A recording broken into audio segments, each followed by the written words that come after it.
This station square used to look like this, but just a few years ago it transformed into this, and most likely you've never even heard about this transformation, which is a shame because this story is actually really interesting. So let me tell you what happened here. This is Lviv.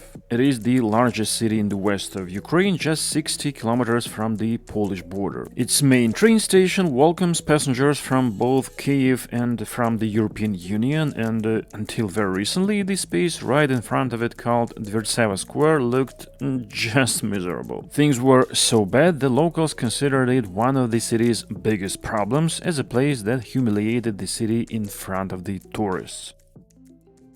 But let's start with some history. The railway arrived in Lviv in 1861, and the first trains traveled from there to Przemysl, Kraków and Vienna, with which Lviv was then part of the Austrian Empire. The first station at the site looked like this, and in 1904 they built the current station building, and around the same time the square in front of it was also formed. It consisted of two triangular half squares separated by a street, an oval flower bed in front of the main entrance, and a tram stop. By the way, for some time there was another station nearby from which trains departed for Chernivtsi, but it was closed in 1914. And in this shape the square has been living for over a century, going through two world wars with only minor changes, even though the city's population has grown 5 times since then, from 150 to 750,000. By the way, the station building itself was damaged by bombing during World War II and was rebuilt later with adding a second floor.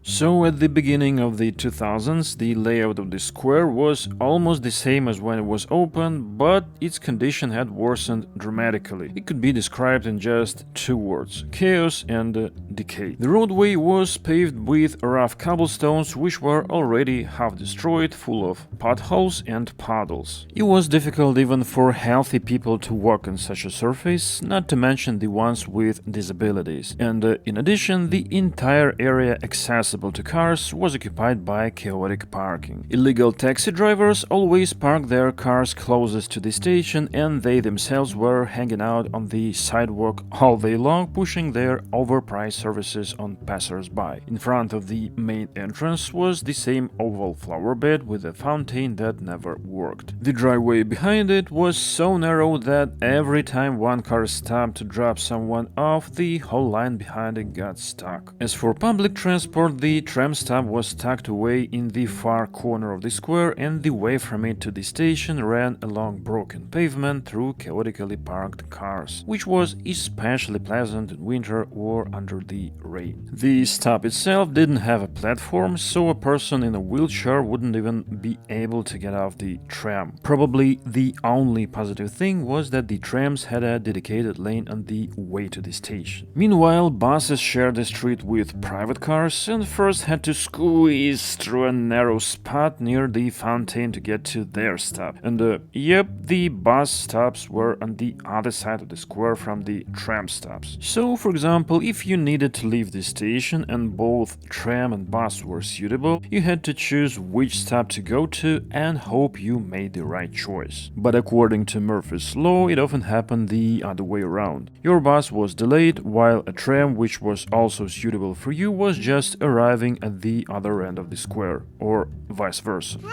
Forrest, run! Run, Forrest! Oh, you didn't make it. The tram has gone. So in short, Lviv Station Square was quite inconvenient and unpleasant place. It annoyed everyone, but at the same time people were so used to it that they hardly believed in change. However, city architects kept coming up with different plans to redesign the area around the station. In the 1980s, the city was working on a project of an underground tram, and one of the ideas was to rearrange the square and build a tram tunnel under the station. Later in the 2000s, a few more projects were developed in the city, promising to be completed before the Euro 2012 Championship, and spoiler, with no result. They proposed to build office and shopping centers around the train station or move the tram to another street, but very little attention was paid to the square itself. In general, all these projects were too ambitious, complex, and expensive, and neither the city nor the railway had money to implement them, as well as there were no investors to finance all these ideas. And maybe it's even a good thing, cause all these projects didn't really focus on the transport convenience of the station at the passenger level and were more like a birch zoomed out architectural planning. Meanwhile, in reality, the square was falling into disrepair and causing thousands of people to struggle every day. Actually, it looked like a dead-end situation. There was no money for super large-scale projects, and at the same time, simply repaving the square would have changed little because its inconvenience was mostly caused by its outdated layout. Finally, in 2018, there was another try to push this project ahead, and this time it worked. The project was taken on by the design company set up by the city itself, and they came up with about 20 different layout options, one of which became a basis for the final renovation plan. Construction works began in March 2019 with the rebuilding of the tram terminus, and by the end of the year, trams were back on the square running on the new tracks. After that, works continued on the rest of the square and lasted until 2021. The main change affecting the entire logic of the space is that public and private transport have been completely separated. All buses and trams are now gathered on the right half, while private cars drive on the left, where they have a drop-off zone from which they can enter the parking area. And to separate the traffic, they made an X-shaped intersection up the street where buses go straight and the private cars turn onto the left side. The sidewalk along the station was almost doubled in width, with several rows of trees planted, benches installed, and a new accessible fountain added. I think the most important aspect, I mean, is the urban fabric. So you come out of the train station and you're in a public space. There's it's not far to the taxi drop-off area, but you don't notice the taxi drop-off area. You see, tiles, you see benches.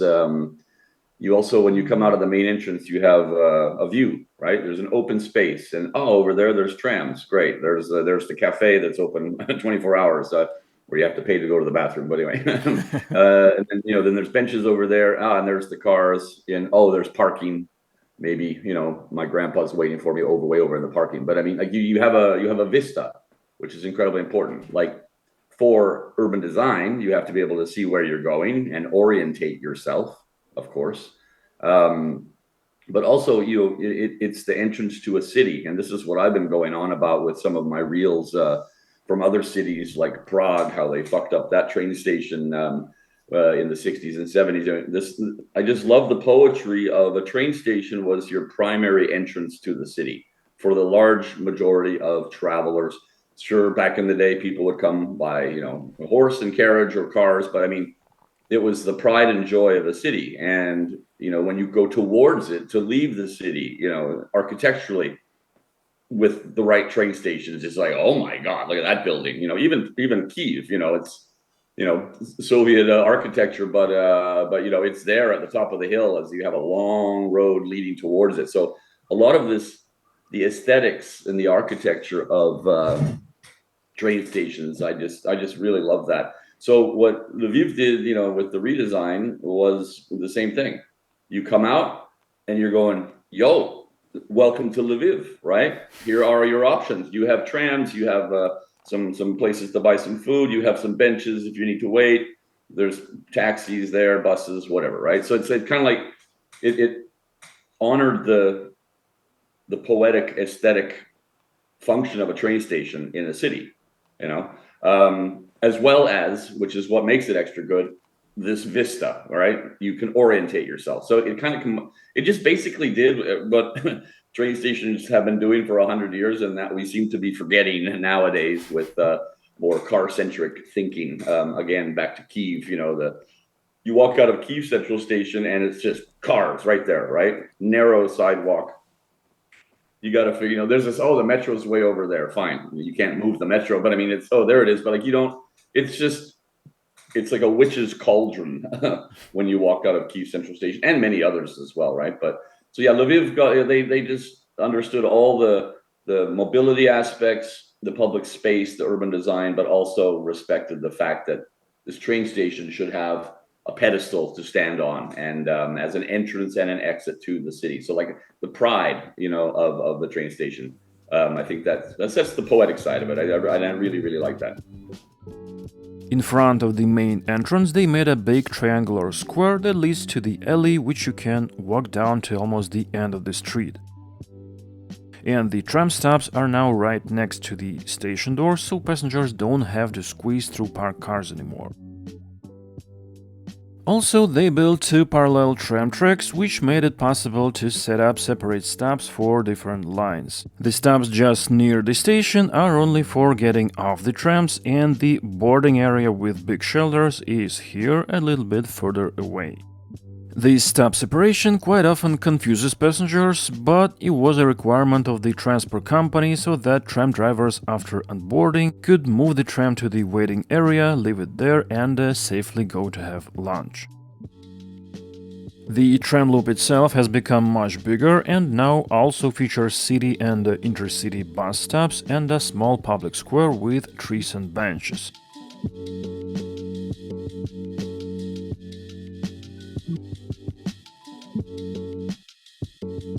A fun fact is that the toilet building in the middle of the tram loop not only survived the reconstruction, but also had a significant impact on its layout, as it was privately owned and its owner refused to sell it to the city. So tram tracks and bus lanes had to be laid around this strategic facility. It sounds like some kind of joke, but I think they managed this awkward situation pretty well.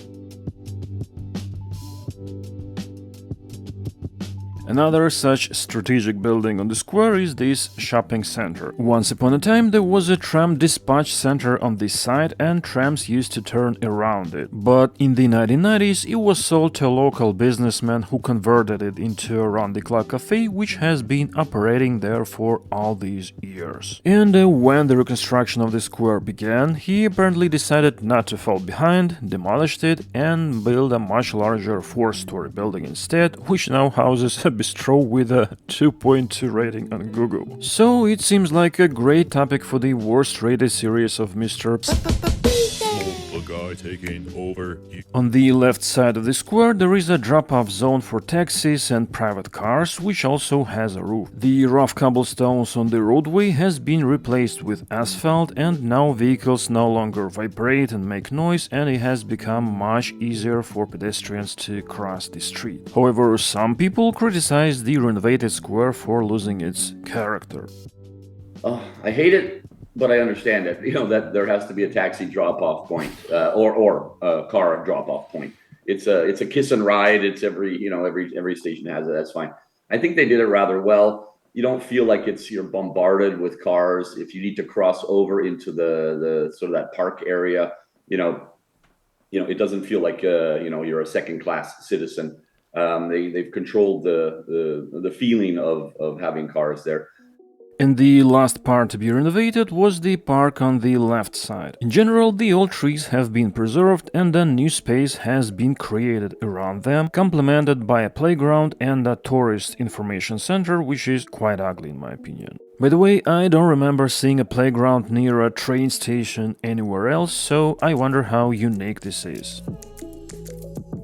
At the very beginning of the project, the ideas behind it were much more ambitious. At first they wanted to build a tram tunnel under the station, but the plan was cancelled due to lack of money. And there were also plans to build an underground parking under the square. The city tried to find an investor for its construction, but this was unsuccessful. First of all, nobody wanted to invest money in the project when there was already a fairly cheap surface parking area nearby owned by the railway, and also, the construction would require cutting down all the trees above it, and many people didn't like this idea. After the reconstruction was completed, the drop-off zone for private cars became a weak point of the project. While public transport was running quite smoothly, things didn't go as planned on this side, and the area soon ended up full of the same illegal taxis all over again. At first, the city tried to deal with them using parking inspectors and the police, but it didn't work in the long run.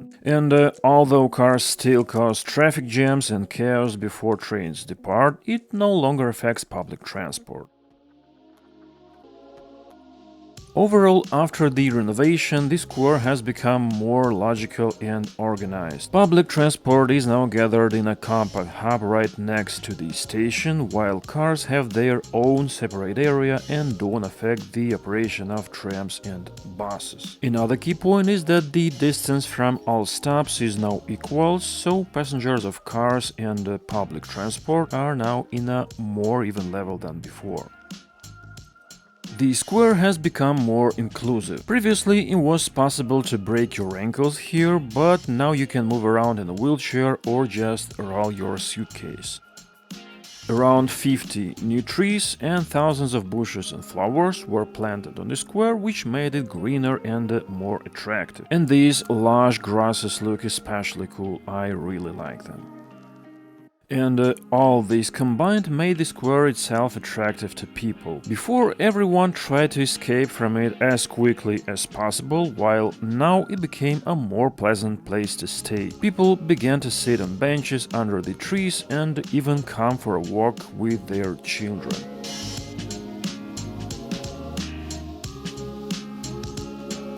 As for the cost, if I calculated correctly, the renovation came to around 7 million euros, fully covered by the city budget. And considering the scale and the outcome, I think that's a very modest price.